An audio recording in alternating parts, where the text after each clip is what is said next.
Hey y'all, it's your favorite Armadillo Lord here, and with the universes brimming with different franchises in their TCG, I always think, what more could be added?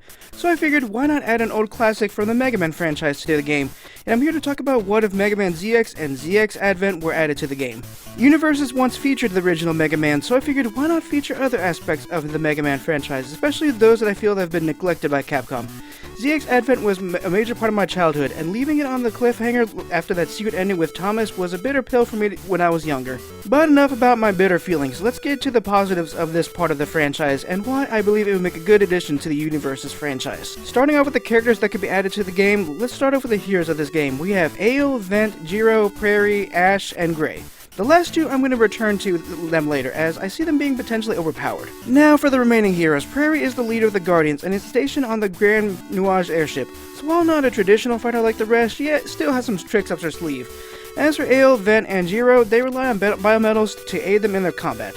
While Jiro has only ever used Model Z, I think he should be able to use the other biometals like Ale and Vent in-game. Switching to villains, we have the major antagonists such as Master Albert and Serpent, who heavily use Model W for their power. We also have Prometheus and Pandora, who also have Model W as their power source due to Albert's experiments on them. Then we have the Mega Man with their stolen biometals, Atlas, Aelus, Cinerak, and Thetis.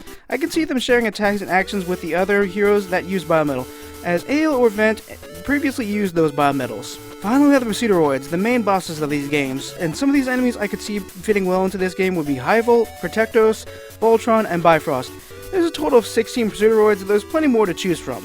Now, with all those covered, I want to go back to two certain heroes, as those said characters should not only be able to share attacks with these bosses, but much more. I would like to discuss Ash and Gray in more detail, as they're a bit more unique when compared to Ale and Vent.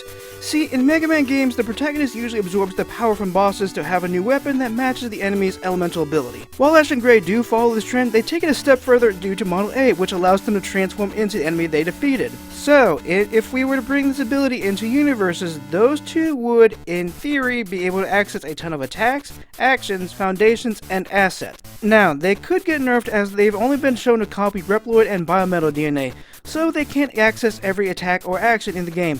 But if they do go that route, maybe give them a handicap by giving them less health or a not so great ability to balance things out.